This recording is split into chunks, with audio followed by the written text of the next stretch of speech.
Hello students, आप सभी लोगों का हमारे अपने यूट्यूब चैनल आदर्श डिजिटल क्लासेस में स्वागत है।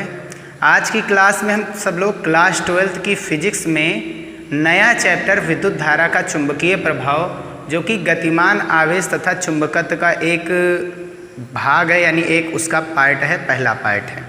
ठीक है, तो विद्युत धारा का चुंबकीय प्रभाव होता क्या है, उसे पढ़ने से पहले हम जानेंगे कि चुंबक वगैरह होते क्या हैं।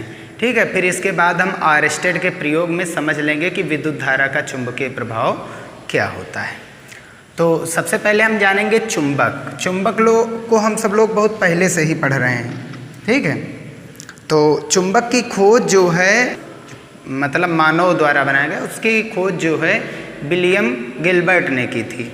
तो चुंबक क्या होता है? चुंबक एक ऐसा पदार्थ होता है जो किसी लौह वस्तु को आकर्षित करता है। ये चीज़ तो हम सब लोग जानते ही हैं, लेकिन इसके अंदर एक ये भी प्रॉपर्टी है, हम लोग अपने दैनिक जीवन में प्रयोग में भी पढ़ चुके हैं, कि प्रयोग में कर भी चुके हैं कि जो चुंबक होता है वो किसी दूसरे चुंबक को आकर्षित अथवा प्रतिकर्षित कर सकता है।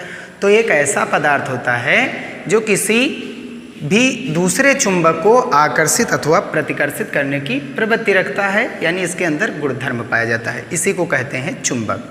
चुंबक दो प्रकार के होते हैं, प्राकृतिक चुंबक और मानव निर्मित चुंबक, यानी कृत्रिम चुंबक। प्राकृतिक चुंबक क्या होता है? प्रकृति द्वारा प्राप्त चुंबक, यानी जो हमारे चारों ओर प्रकृति है, फैली है वातावरण, इसी से यानी पृथ्वी से प्राप्त चुंबक को ही हम क्या कहते हैं?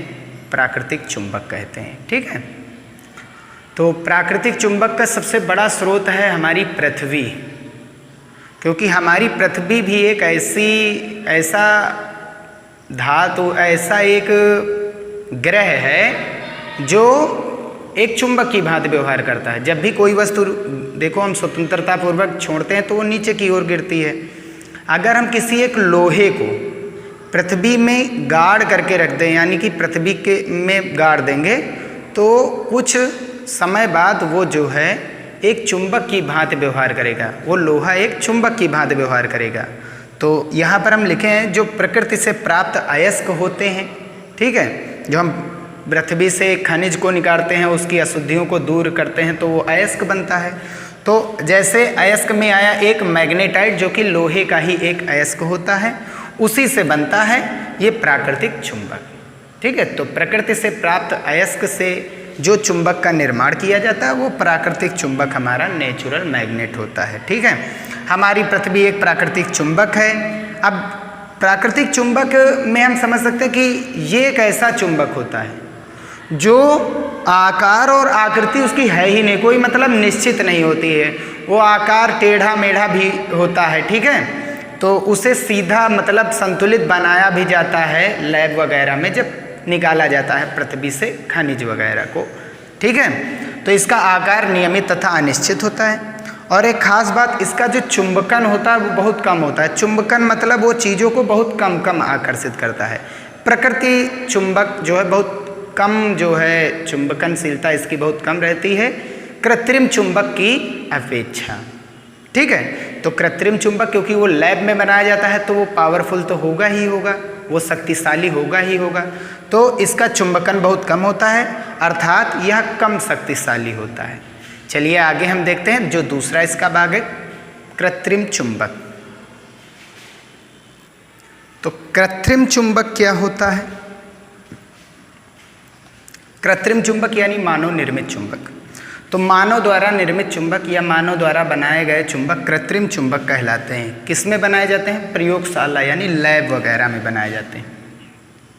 किस में बनाए जाते हैं? लैब में बनाए जाते हैं। ठीक है, अगर ये बनाए जाते हैं तो इनमें एक विशेष प्रकार की आकृति भी दी जाती है। तो ये एक विशेष प्रकार की आकृति वाले चुंबक होते हैं, यानी कृत्रिम चुंबक एक विशेष प्रकार की आकृति वाले चुंबक होते हैं। जैसे क्षण चुंबक, नाल चुंबक, चुंबकीय सुई। क्षण चुंबक क्या होता है? क्षण चुंबक ये क्षण चुंबक है, जिसका एक सिरा N दूसरा सिरा S होता है। ठीक है, अभी हम गुण पढ़ेंगे, पहले ही जानते हैं। नाल चुंबक क्या होता है? तो घोड़े की नाल देखें हमने, यानी पैर जो खुर होता है ये ऐसे होता है, एक सिरा N दूसरा सिरा S, एक लाल होता है दूसरा नीला होता है। चुंबकीय सुई कैसी होती है? ऐसे होती है, एक सिरा N होता है, दूसरा सिरा S होता है। ठीक है, इनमें एक विशेष प्रकार की यानी आकृति दी जाती है। ये सीधा चौड़ा है, ये घोड़े की नाल में है और ये चतुर्भुज टाइप में है। ठीक है, अब ये जो है लोहा निकिल कोबाल्ट, लोहा निकिल और कोबाल्ट से बनाए जाते हैं। ये लोहा निकिल कोबाल्ट से बनाए जाते हैं और अगर ये लैब में बनाए जाते हैं तो ज़रूर ये शक्तिशाली चुंबक ही होने वाले हैं। तो ये क्या होते हैं, बहुत अधिक शक्तिशाली चुंबक होते हैं। ठीक है, अब हम देखेंगे कृत्रिम चुंबक के प्रकार। तो कृत्रिम चुंबक दो प्रकार के होते हैं। कृत्रिम चुंबक कितने प्रकार के होते हैं, दो प्रकार के होते हैं, जिसमें सबसे पहला आता है स्थायी चुंबक और दूसरा आता है अस्थायी चुंबक। स्थायी चुंबक यानी परमानेंट वो रहता है, जैसे ये सभी, ये क्षण चुंबक, नाल चुंबक, चुंबकीय सुई, इसका प्रयोग कहाँ पर किया जाता है, जो हम दिशा सूचक यंत्र का प्रयोग करते हैं कंपास का, उसमें जो सुई लगी होती है वही चुंबकीय सुई है। ठीक है, तो स्थायी चुंबक इसमें परमानेंट चुंबक का प्रभाव बना रहता है।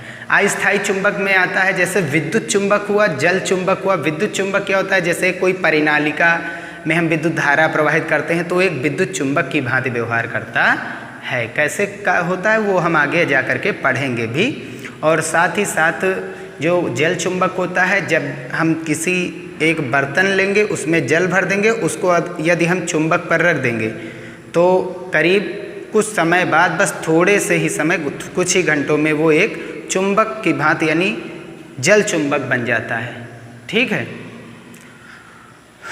तो ये हुए हमारे कृत्रिम चुंबक के प्रकार। चलिए इनके बारे में हम लिख भी लेते हैं। ठीक है, तो चलिए हम देखते हैं कृत्रिम चुंबक के प्रकार। हमने बताया भी था ये दो प्रकार के होते हैं, स्थायी और अस्थायी। स्थायी वालों का काल अनिश्चित होता है। ठीक है, और इन्हें बहुत कठोरता के साथ भी बनाया जाता है। ईयरफोन, डीजे, रेडियो वगैरह में स्थायी चुंबक का ही प्रयोग करते हैं। अस्थायी चुंबक क्या होता है, ये इनसे विद्युत चुंबक, जल चुंबक, विद्युत मोटर, विद्युत जनित्र यानी जनरेटर वगैरह में क्या यूज होता है, वही होता है। इनको प्रायः नर्म लोहे और स्टील से बनाया जाता है। ये विद्युत चुंबक कैसे बनता है, जब एक नर्म लोहे के ऊपर तार के क्या लगा दिए जाते हैं, फेरे, और इसका एक सिरा हम जोड़ देते हैं बैटरी के प्लस से, दूसरा माइनस से, तो ये एक चुंबक की भांति व्यवहार करने लगता है। जैसे परिनालिका होता है, ये चीज़ें होती हैं। तो ये सभी क्या होती हैं, अस्थायी। परिनालिका भी किस में आता है, अस्थायी चुंबक में भी आता है। इसको हम पढ़ेंगे भी। अब चुंबक के गुण क्या होते हैं, हमको पता है चुंबक में क्या होते हैं, दो ध्रुव होते हैं, एक उत्तरी और एक दक्षिणी। जब हम किसी चुंबक को स्वतंत्रता पूर्वक लटकाते हैं तो इसका एक सिरा उत्तर की ओर, दूसरा की ओर दक्षिण की ओर ठहरता है। जो सिरा दक्षिण की ओर ठहरेगा वो हमारा कहलाता है दक्षिणी ध्रुव, जो उत्तर की ओर ठहरेगा वो हमारा कहलाता है उत्तरी ध्रुव। ठीक है, चुंबक के ध्रुवों पर उसके चुंबकन का मान सबसे अधिक होता है। ध्रुव पर यानी N और S सिरों पर सबसे ज़्यादा चुंबक का प्रभाव रहता है। ठीक है, सजातीय ध्रुव एक दूसरे को क्या करते हैं, प्रतिकर्षित करते हैं। N और N को प्रतिकर्षित करता है, S और S को प्रतिकर्षित करता है। लेकिन विजातीय ध्रुव क्या करते हैं, N और S आपस में एक दूसरे को चिपकाते हैं यानी आकर्षित करते हैं। अच्छा, चुंबक को पीटने या गर्म करने पर इसके चुंबकन का मान खत्म हो जाता है, यानी चुंबक का तो ये चुंबक रह ही नहीं जाता, ये नष्ट हो जाता है। ठीक है, और किसी भी चुंबक के ध्रुवों को अलग नहीं कर सकते हैं। कोई भी एक चुंबक है, उसके ध्रुव को हम अगर जो तोड़ेंगे, अगर चुंबक को हम बीच से काट देंगे तो फिर से N और S को जब हम अलग अलग कर देंगे तो इसके पास पुनः S आ जाएगा, उसके पास पुनः N आ जाएगा। तो ये होता है, किसी भी चुंबक को अगर हम खंड करते हैं, चुंबक को अलग करते हैं, ध्रुवों को अलग करते हैं, तो उनके ध्रुव कभी भी अलग नहीं करते हैं, उनमें ध्रुव अपने आप से वो बन जाता है, आ जाता है। चलिए अब हम देखते हैं चुंबकीय क्षेत्र क्या होता है। ठीक है, तो चलिए हम देखते हैं चुंबकीय क्षेत्र क्या होता है। तो चुंबकीय क्षेत्र हमको पता है, किसी भी चुंबक के चारों ओर का वह क्षेत्र जिसके भीतर जब हम कोई चुंबक या फिर कोई हम लौह वस्तु लाते हैं तो उस पर एक बल का अनुभव किया जाता है। ठीक है, तो जहाँ से ये बल का अनुभव प्रारंभ होना शुरू कर दे तो वहीं से क्या स्टार्ट हो जाता है, चुंबकीय क्षेत्र। तो किसी भी चुंबक के चारों ओर का वह क्षेत्र जहाँ से हमें बल का अनुभव प्राप्त होना शुरू हो जाए वो चुंबकीय क्षेत्र कहलाता है। या फिर हम इसको ऐसे भी पढ़ सकते हैं, किसी क्षेत्र, वह क्षेत्र जिसमें चुंबक या विद्युत धारा के चुंबकीय प्रभाव का अनुभव किया जा सके। हमको पता विद्युत धारा भी चुंबकीय क्षेत्र उत्पन्न करती है। तो वह क्षेत्र जिसमें चुंबक या विद्युत धारा के जो प्रभाव हैं उनका अनुभव हम कर सके, वो हमारा कहलाता है चुंबकीय क्षेत्र। चुंबकीय क्षेत्र को प्रायः किससे लिखते हैं? बी से, क्योंकि ये सदिश राशि, तो इनके ऊपर हम क्या लगाते हैं? वेक्टर लगाते हैं। क्या लगाते हैं हम लोग? वेक्टर लगाते हैं। ठीक है, तो ये है हमारा चुंबकीय क्षेत्र। अब हम देखेंगे चुंबकीय बल रेखाएं, लेकिन चुंबकीय बल रेखाएं होती क्या हैं ये चीज़ हम देखेंगे। तो हम जब देखते हैं चुंबक का प्रभाव जो दर्शाती है, हम चुंबकीय बल रेखाएं तो देख नहीं सकते। अगर हम चुंबक एक जगह रखेंगे और कुछ जगह हम रखेंगे एक लोहे की वस्तु, एक बोल्ट रख रहे हैं, नट बोल्ट, अगर हम लोहे की वस्तु को चुंबक के पास लाएंगे तो जिसका वजन ज़्यादा होगा वो आकर्षित हो जाएगा तुरंत। अगर चुंबक का वजन ज़्यादा है तो लोहा आकर्षित होगा, अगर चुंबक का लोहे का वजन ज़्यादा है तो चुंबक आकर्षित हो जाएगा। ये होता है ना। तो अगर हम लाएंगे तो जैसे उसके क्षेत्र में आएंगे हमें बल का अनुभव होगा। तो क्या रखेंगे, अगर जैसे क्षेत्र में ला करके रखें, क्या चुंबक गया है उसे वहाँ पर उठाने? नहीं, तो कोई ना कोई उसका प्रभाव वहाँ पर दर्शा रहा है जो उसे क्या कर रहा है? खींच रहा है। वही क्या होती है? चुंबकीय बल रेखाएं। तो वे काल्पनिक रेखाएं, हम इनको देख तो सकते नहीं, तो ये काल्पनिक हुई ना। तो वे काल्पनिक रेखाएं जो चुंबकीय क्षेत्र को प्रदर्शित करती हैं या चुंबकीय क्षेत्र के प्रभावों को प्रदर्शित करती हैं, चुंबकीय बल रेखाएं या चुंबकीय क्षेत्र रेखाएं कहलाती हैं। ठीक है, तो गुणधर्म क्या होता है? ये केवल बंद वक्र ही बनाती है, और विद्युत बल रेखाएं बंद और खुले वक्र दोनों बनाती हैं। ये बंद वक्र ही बनाती हैं। अब बंद वक्र बनाती क्यों है इसका अगली लाइन में हम समझेंगे अभी। तो बंद वक्र हमको पता है, किसी भी चुंबक में दो ध्रुव होते हैं, एक N होता है दूसरा S होता है। ठीक है, तो इसमें वक्र हमेशा चुंबकीय, देखो दूसरी लाइन हम पढ़ रहे हैं, चुंबक के बाहर जो होती है चुंबकीय बल रेखाओं की दिशाएं या चुंबकीय क्षेत्र की दिशा होती है उत्तरी ध्रुव से दक्षिणी ध्रुव। तो चुंबक के बाहर ये कैसी चलती है? उत्तरी ध्रुव से दक्षिणी ध्रुव, उत्तरी ध्रुव से दक्षिणी ध्रुव। चुंबक के बाहर उत्तरी ध्रुव से दक्षिणी ध्रुव, चुंबक के बाहर उत्तरी ध्रुव से दक्षिणी ध्रुव चलती है, लेकिन चुंबक के भीतर दक्षिणी ध्रुव से उत्तरी ध्रुव की ओर चलती हैं।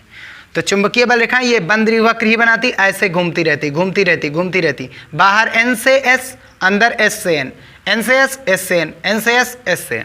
तो चुंबकीय बल रेखाएं क्या होती है? बंद वक्र इसीलिए बनाती हैं क्योंकि इनके पास दो दिशाएं होती है। चुंबक के बाहर तो ये N से S जाती है, लेकिन चुंबक के भीतर S से N जाती है, तो इसीलिए बंद हो जाती है। वक्र का मतलब होता है कोई टेढ़ी रेखा, ये टेढ़ी रेखा है। तो ठीक है, अब जहाँ पर चुंबकीय बल रेखाएं पास पास होंगी वहाँ चुंबकीय क्षेत्र अधिकतम, जहाँ दूर दूर होंगी वहाँ चुंबकीय क्षेत्र न्यूनतम। अगर देखा जाए तो पास कहाँ पर है? यहीं पर तो है, ध्रुव पर। कहाँ पर है? ध्रुव पर। हमने अभी बताया था चुंबक का जो प्रभाव होता है, चुंबकन की तीव्रता होती है, वो सबसे ज़्यादा ध्रुव पर होती है। क्यों होती है? क्योंकि यहाँ पर चुंबकीय बल रेखा बहुत पास पास होती है, पास पास है, तो इसलिए बहुत ज़्यादा चुंबकीय क्षेत्र होगा, प्रबल होगा। ठीक है, या कह सकते अधिकतम होगा। और ये एक दूसरे को कभी काटने वाली नहीं होती। क्यों नहीं काटती? अगर दो चुंबकीय बल रेखाएं ये इधर जा रही है, हमने मान लिया ऐसे, दो चुंबकीय बल रेखाएं किसी एक बिंदु पर जा करके काटेंगी, यहाँ पर काटेंगी, तो यहाँ पर दो दिशाएं हो जाएंगी चुंबकीय क्षेत्र की। क्यों? ये क्योंकि चुंबकीय क्षेत्र की दिशा को प्रदर्शित करती। एक दिशा ऊपर वाली तो अपनी तरफ ले जाएगी, नीचे वाली अपनी तरफ ले जाएगी। तो किसी भी एक बिंदु पर क्या किसी वस्तु के दो दिशाएं या किसी भी चीज़ की, किसी भी भौतिक राशि दो दिशाएं तो हो नहीं सकती। एक बिंदु पर एक ही दिशा होती है। ठीक है, तो ये कभी भी एक दूसरे को नहीं काटती, क्योंकि कटान बिंदु पर चुंबकीय क्षेत्र की दो दिशाएं हो जाएंगी। कटान बिंदु पर चुंबकीय क्षेत्र की दो दिशाएं हो जाएंगी, और दो दिशाएं किसी एक बिंदु पर संभव नहीं है। तो इसलिए ये कभी भी एक दूसरे को, ये यहाँ पर जो दिखाई दे रहा है, ये एक दूसरे को काटती नहीं है, ये कभी भी एक दूसरे को नहीं काटती। जो पांचवा है वो क्या है कि चुंबकीय क्षेत्र रेखा है या चुंबकीय बल रेखा है, उस पर हम बिंदु ले रहे हैं। तो चुंबकीय बल रेखा पर जितने भी बिंदु ले रहे हैं 1 2 3 4, इनका जो चुंबकीय क्षेत्र आता है, चुंबकीय क्षेत्र की जो ये दिशा बताते हैं वो कैसी होती है? तो चुंबकीय बल रेखाओं पर स्थित प्रत्येक बिंदु अपने आप में चुंबकीय क्षेत्र की दिशा प्रदर्शित करते हैं। कोई भी अगर चुंबकीय बल रेखा हम खींच देंगे, उस पर कहीं पर भी हम एक बिंदु लेंगे, कहीं पर भी एक बिंदु लेंगे, वो क्या प्रदर्शित करता है? हमेशा चुंबकीय क्षेत्र की दिशा को बताता है। जैसे ये 4 बिंदु हमने लिए, तो पहला वाला भी चुंबकीय क्षेत्र बताएगा, दूसरा वाला भी बताएगा चुंबकीय क्षेत्र, तीसरा वाला भी बताएगा, चौथा वाला भी बताएगा चुंबकीय क्षेत्र। कोई फिक्स वैल्यू तो है नहीं चुंबकीय क्षेत्र क्या पता अलग अलग हो, तो इसलिए B1 B2 B3 B4 हमने नाम दे दिया। ठीक है, तो ये थे हमारे चुंबक। चुंबक क्या है हमने पढ़ा, इसमें चुंबक के प्रकार पढ़ा, और प्राकृतिक चुंबक, कृत्रिम चुंबक पढ़ा। कृत्रिम चुंबक के प्रकार विद्युत चुंबक में मतलब स्थायी और अस्थायी के बारे में पढ़ा, और फिर हमने पढ़ा चुंबकीय क्षेत्र क्या होते हैं, और अब हमने पढ़ा चुंबकीय बल रेखाएं क्या होती हैं। बस इतना ही हम लोगों ने पढ़ा, यहीं पर ये वीडियो समाप्त होता है। नेक्स्ट वीडियो में हम सब लोग बायो-सेवर्ट का नियम पढ़ेंगे, और उसके द्वारा हम चुंबकीय क्षेत्र के मात्रक, विमीय सूत्र, दिशाएं कैसे ज्ञात किए जा सकते हैं उनके बारे में भी पढ़ेंगे, और साथ ही साथ उसका कोई ना कोई एक अनुप्रयोग भी पढ़ेंगे। वीडियो यहीं समाप्त होता है। वीडियो पसंद आया तो उसे लाइक ज़रूर कीजिएगा। मिलते हैं नेक्स्ट वीडियो में।